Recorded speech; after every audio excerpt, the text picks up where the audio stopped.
On today's central episode, the Chicago Cubs dropped the series to the Kansas City Royals, the lowly Royals without Bobby Witt Jr.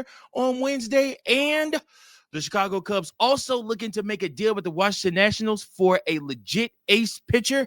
And we got mailbag for you too. That's right. Let's go.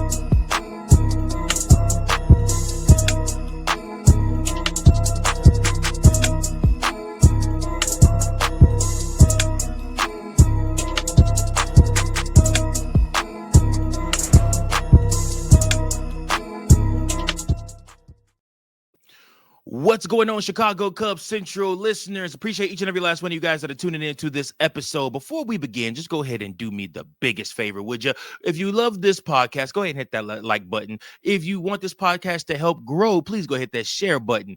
Also, if you love the Chicago Cubs and you want to see them win the World Series, go ahead and hit that subscribe button, baby. That's right. We are steadily trying to grow this community of Chicago Cubs listenership, and I appreciate each and every last one of you that have tuned in to these episodes. You, yes, you, and even you.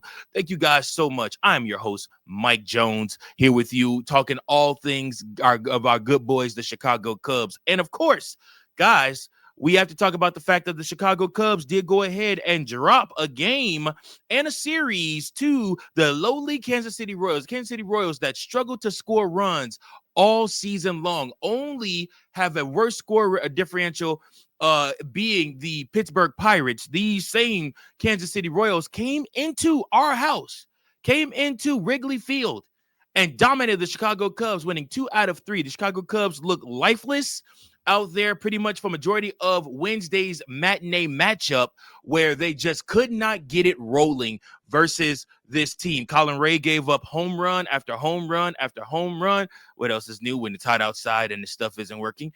And for even more matters than that, the Chicago Cubs hitters just could not get it going, mainly Big Kyle Tucker being out. I'm looking at Seiya Suzuki, who also in the first play of the game dropped the ball when it was caught in his glove. He dropped it. He went 0 for 4 in this game. He just had a bad day. Not a good day for Seiya Suzuki, to say the least.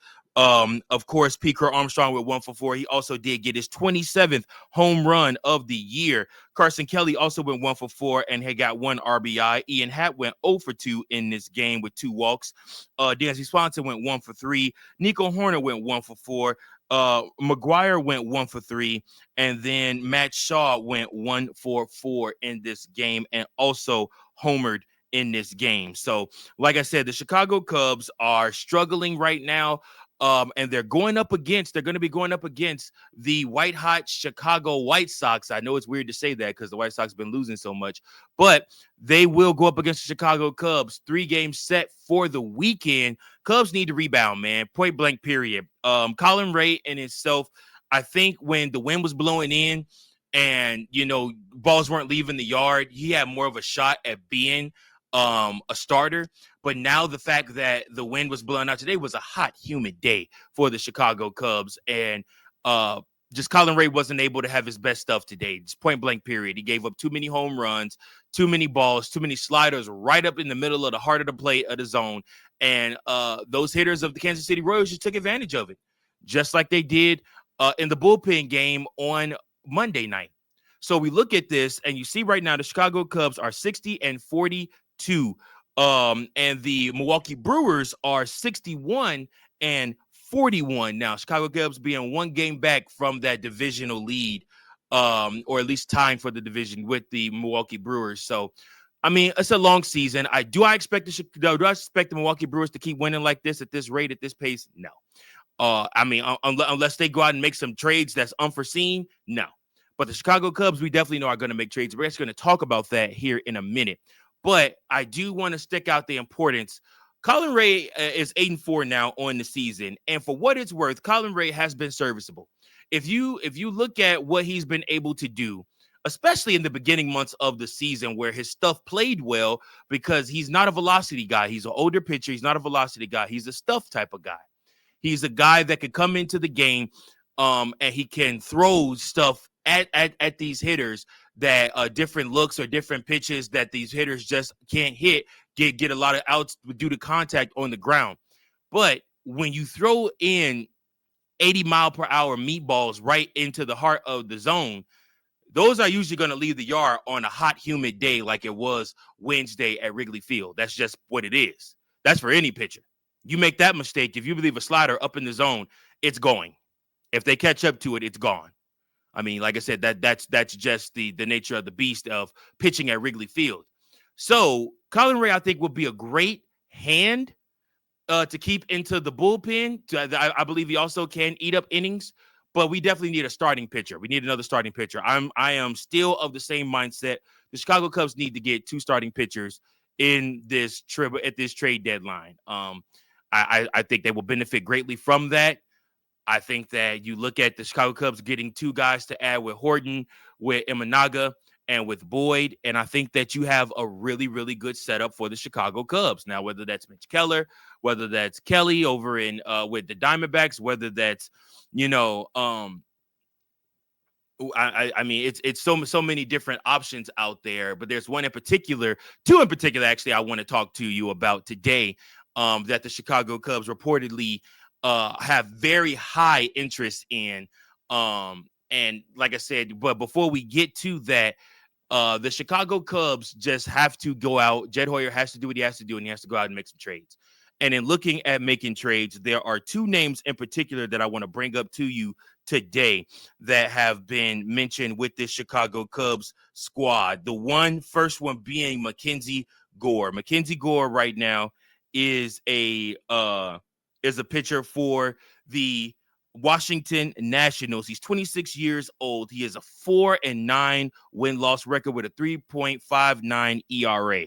Why would you want to trade for somebody with that record, with that type of ERA? Because MacKenzie Gore is a strikeout pitcher. That's right, 140 strikeouts already this season. He is somebody that has the stuff, the velocity. He's young, he's strong, he's a good pitcher. And I believe with the right type of defense behind him, a lot of those runs could be saved. So when you look at something like that, this guy is young. He would be under team control. And I think that he is somebody that the Chicago Cubs should absolutely look at. Why? Because it has been rumored and brought up by Ken Rosenthal that MacKenzie Gore is someone that teams have inquired in on, and the fact that the Nationals are listening to those deals and they are willing to hear what people are offering for MacKenzie Gore. So, like I said, MacKenzie Gore himself, in his last game, he had 2 strikeouts, 3 walks, 8 hits, 8 earned runs, and 2.1 innings pitched. So not the best numbers there. But again, he is somebody that's young that you could potentially look at as somebody having under team control. And again, Tommy Hotovy is looking at these pitchers too. He's going to be a huge deciding factor on who the Cubs decide to get, who he believes he can work with, and who he believes he can help mold to become what they need to be. Another pitcher that is just recently been mentioned as of today, as of a pitcher that teams have been inquiring about and that the San Diego Padres are listening to deals for, is Dylan Cease. That's right. Dylan Cease is 3-10 this season. He has a 4.59 ERA. He has 144 strikeouts, a 1.30 whip. Now you look at those numbers and you say to yourself, my God, now I know Dylan Cease got better help than what MacKenzie Gore has over there with the Nationals. But why is his numbers so bad? Well, again, the Chicago Cubs are kind of looking for low-cost, high-reward pitchers right now. If from these 2 deals, from these 2 players that we're looking at, you can kind of consider them low cost, high reward. You look at Dylan Cease's numbers, you look at the fact he's going to be a free agent at the end of the season, you look at the fact that there's no way the Padres could come to you and say, hey, we want we want James Triantos, we want gosh, I'm blanking right now on his name. I see his face right here. We want Casey, Owen Casey, or something like that. We want a deal like that. There's no way you're going to get that. There's no way you're going to get that. Now, you will probably be able to get a young prospect from the Chicago Cubs, but there's no way that you could expect the Chicago Cubs to make a deal like that for a guy that you don't have under team control. That's basically a rental when you're looking at somebody like Dylan Cease.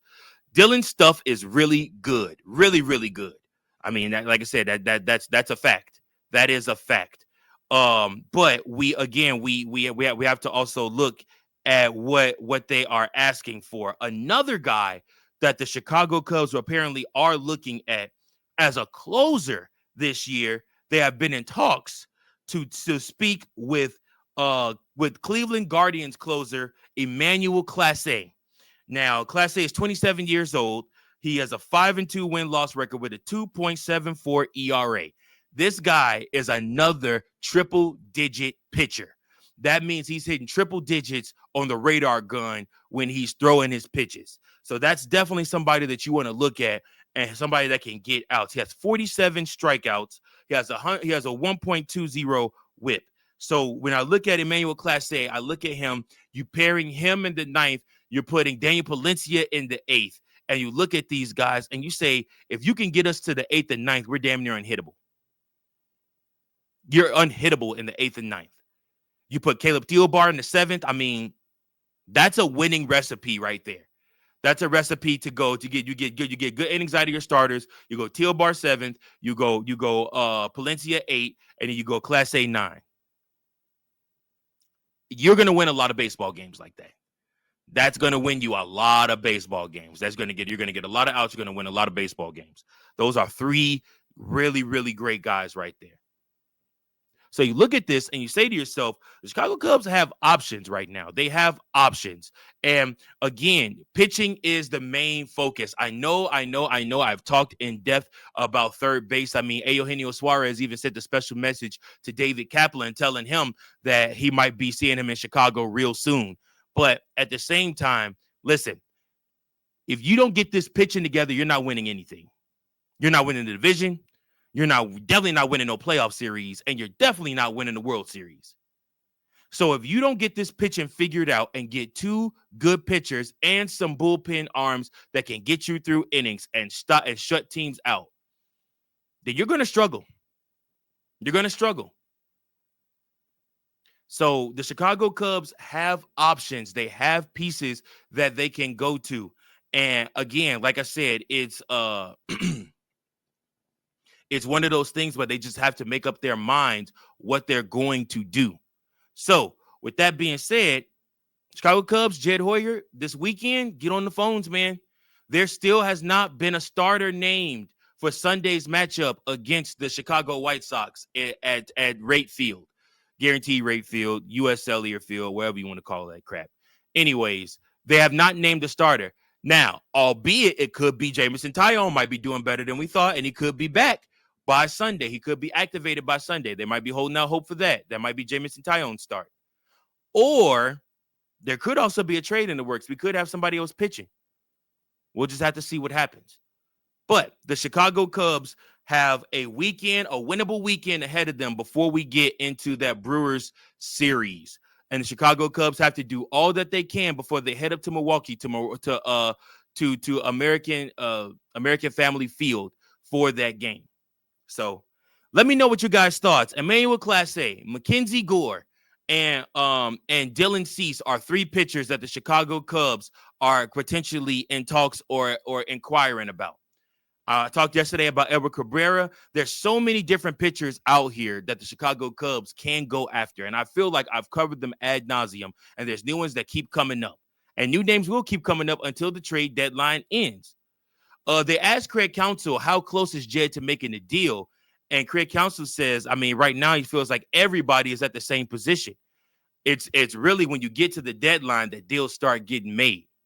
So that leads me to believe that we probably are going to end up seeing Jameson Taillon pitch against the White Sox on Sunday, which wouldn't be a bad thing. I think that Jameson Taillon, when he comes back, should probably be healthy and should probably be able to throw you a good solid 6 innings against the White Sox. The White Sox are heating up right now, but I mean, like I said, at the same time, it's the White Sox. You'll be fine. So that's just my thoughts on that. Let me know what you guys' thoughts are on all of that. So one last thing, we do have a mailbag question for today. It comes from Easy Eric E 1992. He asked me, Hey, Mike, appreciate the show and all that you do for this channel. One question: if you had the opportunity to trade Nico Hoerner, let's say to somebody like the Diamondbacks for Starlin Marte, would you be willing to? I'm sorry, not Starlin. He said Keontae Marte. Would you be willing to do so if it meant trading somebody like Nico Hoerner? All right, so what I'm going to tell you, first and foremost, Eric, appreciate you for tuning in to the show. Thank you so much for watching and for tuning in with us. Nico Hoerner is a valuable piece defensively to the Chicago Cubs. Honestly, he's a valuable piece offensively this season because of what he's been able to do with runners in scoring position.